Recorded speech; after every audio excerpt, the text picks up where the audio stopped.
सभी विद्यार्थियों का स्वागत है। यह पेपर मिड टर्म एग्ज़ाम 2024-25 कक्षा 8वीं का विषय हिंदी का है। आइए इसे समझते हैं। यह 2.5 घंटे का पेपर हुआ था। अधिकतम अंक 60 अंक का है। सामान्य निर्देश: प्रश्न पत्र 2 खंडों खंड आ और बा में विभक्त है। खंड आ में बहुविकल्पीय प्रश्न पूछे गए हैं, जिनमें से केवल 7 प्रश्नों के ही उत्तर देने हैं। खंड ब में वर्णनात्मक प्रश्न पूछे गए हैं। प्रश्नों में उचित आंतरिक विकल्प दिए गए हैं। दोनों खंडों के प्रश्नों के उत्तर देना अनिवार्य है। यथासंभव प्रत्येक खंड के प्रश्नों के उत्तर क्रम से दीजिए। ये एक सामान्य निर्देश है। आइए खंड अ बहुविकल्पीय प्रश्नों को पढ़ते हैं।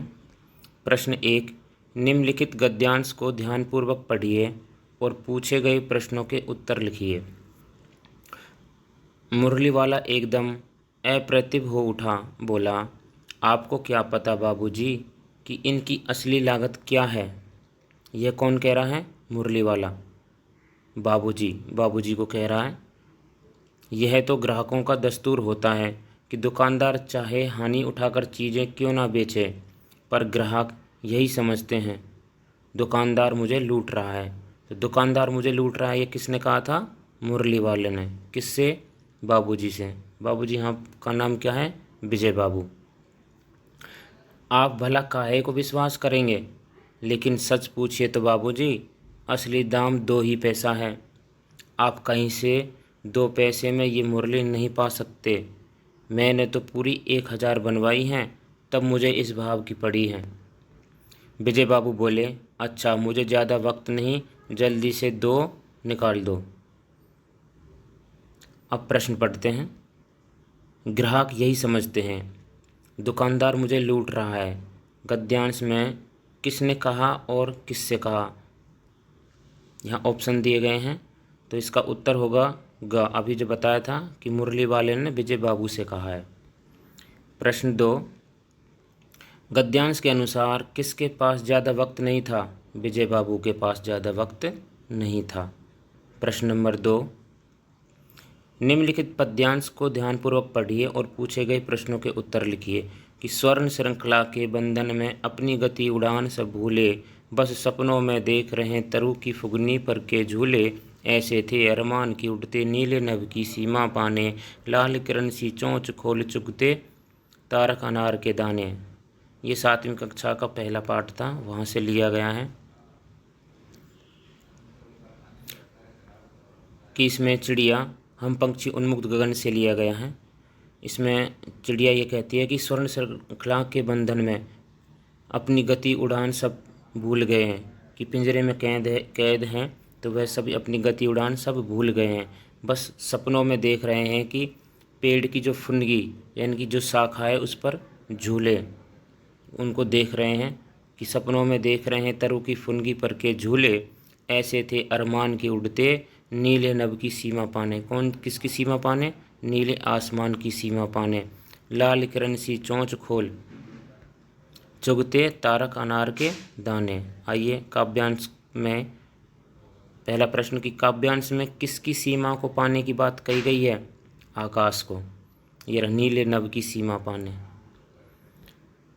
काव्यांश के अनुसार पंछी सपनों में क्या देख रहे हैं? पेड़ों की ऊंची टहनियों पर झूलना।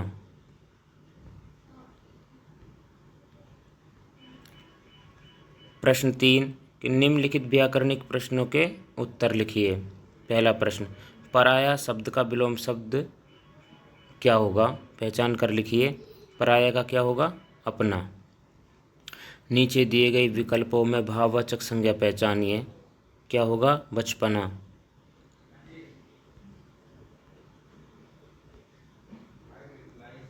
नीचे दिए गए शब्दों में द्वंद्व समास का उदाहरण है। द्वंद्व समास का उदाहरण है दिन रात। जगदीश शब्द का संधि विच्छेद क्या होगा? जगत प्लस ईश। प्रश्न नंबर 4, निम्नलिखित गद्यांश को ध्यानपूर्वक पढ़िए और पूछे गए प्रश्नों के उत्तर लिखिए। सारे गांव में बदलू मुझे सबसे अच्छा आदमी लगता था, क्योंकि वह मुझे सुंदर सुंदर लाख की गोलियां बनाकर देता था। मुझे अपने मामा के गांव जाने का सबसे बड़ा चाव यही था कि जब मैं वहां से लौटता तो मेरे पास ढेर सारी गोलियां होती, रंग बिरंगी गोलियां जो किसी भी बच्चे का मन मोह ले। वैसे तो मेरे मामा के गांव का होने के कारण मुझे बदलू को बदलू मामा कहना चाहिए था, परंतु मैं उसे बदलू मामा ना कहकर बदलू काका कहा करता था, जैसा कि गांव के सभी बच्चे उसे कहा करते थे। ये तो आपने पढ़ा गद्यांश। आइए प्रश्न पढ़ें। लेखक को बदलू सबसे अच्छा आदमी क्यों लगता था? क्योंकि वह उसे सुंदर सुंदर लाख की गोलियां बनाकर देता था। यह इसका उत्तर होगा। प्रश्न दूसरे में कि गद्यांश में लेखक को अपने मामा के गांव जाने का चाव क्यों था? क्योंकि उसे वहां पर रंग बिरंगी गोलियां मिलती थी। तो इस पर उत्तर होगा ख, रंग बिरंगी गोलियां मिलने के कारण। तीसरा कि गद्यांश में वह क्या है जो किसी भी बच्चे का मन मोह ले? तो क्या है? रंग बिरंगी गोलियां। गद्यांश के अनुसार गांव के सभी बच्चे बदलू को क्या कहकर बुलाते थे? बदलू काका। प्रश्न 5, निम्नलिखित काव्यांश को ध्यानपूर्वक पढ़िए और पूछे गए प्रश्नों के उत्तर लिखिए। पक्षी और बादल ये भगवान के डाकिये हैं जो एक महादेश से दूसरे महादेश को जाते हैं। हम तो समझ नहीं पाते हैं मगर उनकी लाई चिट्ठियाँ पेड़ पौधे पानी और पहाड़ बाँचते हैं। आपने एक कविता पढ़ी थी। आइए, काव्यांश के अनुसार भगवान के डाकिये कौन हैं? पक्षी और बादल। दूसरा, काव्यांश के अनुसार पक्षी और बादल कहाँ से कहाँ तक जाते हैं? एक महादेश से दूसरे महादेश तक। तीसरा, काव्यांश के अनुसार चिट्ठियाँ कौन लाता है? पक्षी और बादल। चौथा, काव्यांश के अनुसार पेड़ पौधे पानी और पहाड़ क्या करते हैं? चिट्ठियाँ बाँचते हैं। उत्तर होगा ग, चिट्ठियाँ बाँचते हैं। प्रश्न 6, निम्नलिखित प्रश्नों के उत्तर लिखिए। पहला, लाख की चूड़ियाँ पाठ में बदलू को सबसे अधिक चिढ़ किससे थी? कांच की चूड़ियों से। उत्तर होगा ग। दूसरा, बस की यात्रा पाठ में लेखक बस में कहाँ से कहाँ तक जा रहे थे?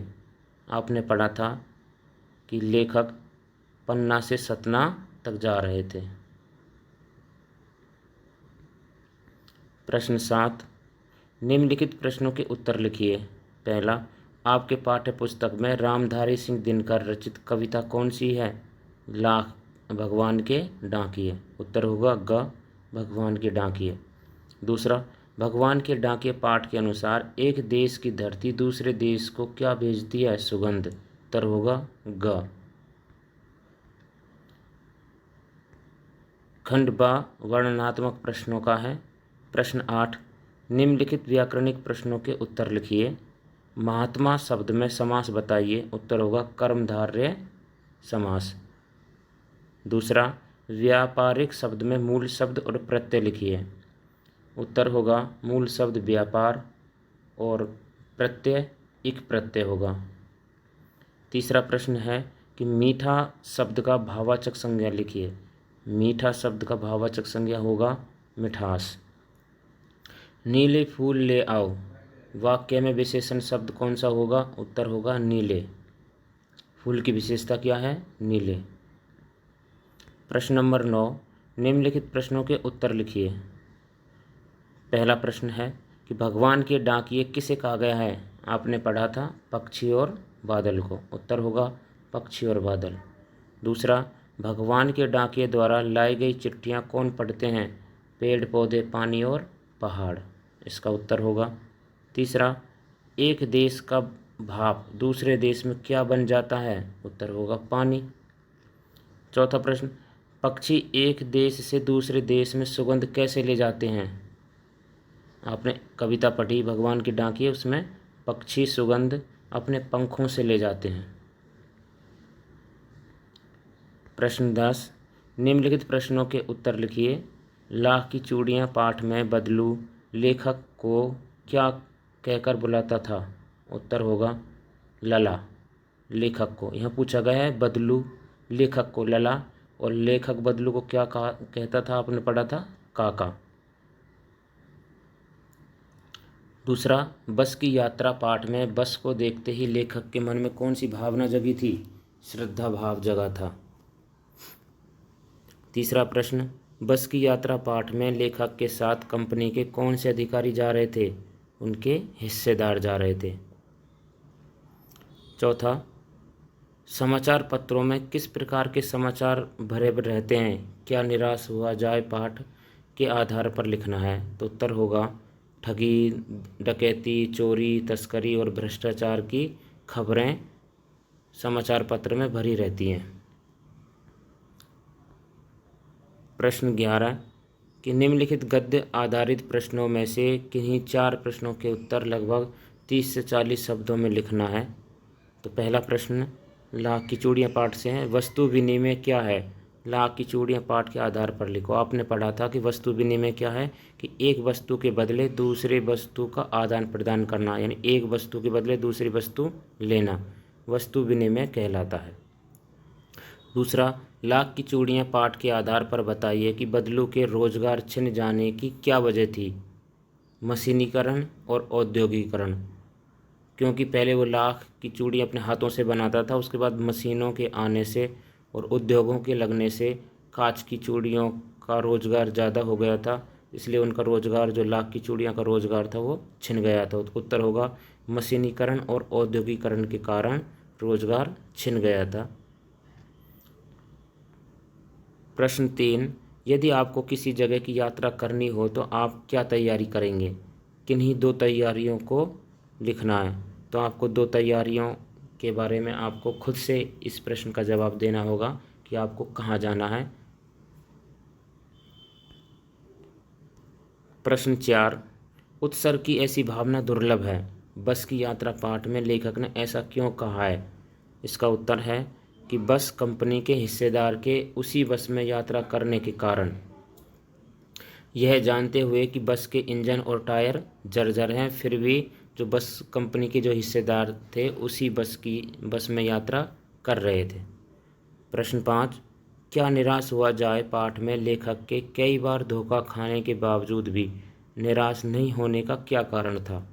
इसका उत्तर है कि लेखक आशावादी प्रवृत्ति के हैं, और एक तरफ उन्होंने धोखा खाया तो दूसरी तरफ कई बार उन्हें लोगों ने मदद भी की, मदद करने वालों की संख्या अधिक होने के कारण वे निराश नहीं होते थे। वो कहते थे कि अभी भी ईमानदारी शेष है। प्रश्न 12, कि निम्नलिखित पद्य आधारित प्रश्नों में से किन्हीं 3 प्रश्नों के उत्तर लगभग 30 से 40 शब्दों में लिखिए। पहला, भगवान के डाके कविता के आधार पर लिखिए कि पेड़ पौधे, पानी और पहाड़ क्या करते हैं? इसका उत्तर होगा कि पक्षी और बादल के द्वारा लाई गई चिट्ठियों को पढ़ते हैं। दूसरा प्रश्न, भगवान के डाके कविता के आधार पर लिखिए कि बारिश के पानी का पूर्व रूप क्या होता है और यह कैसे बदलकर हमें मिलता है। आपने पाठ कविता में पढ़ा था कि बारिश के पानी का पूर्व रूप क्या होता है? भाप होता है, और भाप पानी बनकर, यानी कि बारिश के रूप में, तो बारिश से हमें वापस पानी बनकर मिलता है। तो बारिश के पानी का पूर्व रूप क्या होता है? भाप, और वो हमें कैसे मिलता है? बारिश से। ठीक है। अब है तीसरा, पक्षी और बादल एकता और सद्भाव का संदेश देते हैं। भगवान के डाके कविता के किन पंक्तियों में ऐसा आशय निकलता है, किन पंक्तियों में ऐसा अर्थ निकलता है कि पक्षी, ये उत्तर होगा कि पक्षी और बादल ये भगवान के डाके हैं जो एक महादेश से दूसरे महादेश को जाते हैं, यानी उनमें एक देश से दूसरे देश में जाने पर या एक महाद्वीप से दूसरे महाद्वीप तक जाने में कोई भेदभाव नहीं है। तो ये लाइनें हैं, इनका अर्थ है कि पक्षी और बादल देश या महादेश की सीमा से परे हैं, उनके लिए सीमाएं बंधन नहीं है, वे सभी के लिए समान व्यवहार रखते हैं, तो वो कहीं पे भी जा सकते हैं, उनमें कोई भेदभाव नहीं होता है। चौथा प्रश्न, भगवान के डाके कविता के आधार पर लिखिए कि एक डाकिया की क्या चुनौतियां हैं। उत्तर होगा, किसी भी मौसम में हर प्रकार की चिट्ठियों, महत्वपूर्ण दस्तावेजों, वस्तुओं, मनी ऑर्डर आदि को सही पते और सही व्यक्ति तक पहुंचाना उनके लिए चुनौती का काम होता है। प्रश्न नंबर 13, निम्नलिखित में से किसी एक विषय पर लगभग 80 से 100 शब्दों में अनुच्छेद लिखिए। मित्रता पर, विद्यालय का खेल दिवस, वृक्षारोपण के लाभ। इस प्रश्न का उत्तर आप डिस्क्रिप्शन में दिए गए लिंक पर क्लिक करके देख सकते हैं। वहां पर ये समझाया गया है कि अनुच्छेद या निबंध कैसे लिखा जाता है। प्रश्न 14, निम्नलिखित में से किसी एक विषय पर लगभग 80 से 100 शब्दों में पत्र लिखिए। अपने क्षेत्र में जल जमाव की समस्या की शिकायत करते हुए स्थानीय नगर निगम अधिकारी को पत्र लिखिए, अथवा आगामी परीक्षा की तैयारी के बारे में बताते हुए अपने पिताजी को पत्र लिखिए। यहाँ पर औपचारिक पत्र दिया हुआ है और यह अनौपचारिक पत्र है। तो पत्र कैसे लिखे जाते हैं इसकी वीडियो डिस्क्रिप्शन में दी हुई है, वहाँ से देख करके इसे लिखें। आशा है पूरा प्रश्न पत्र आपको समझ में आ गया होगा। अगर वीडियो अच्छा लगे तो अपने दोस्तों को शेयर करें, चैनल को सब्सक्राइब ज़रूर करें। धन्यवाद।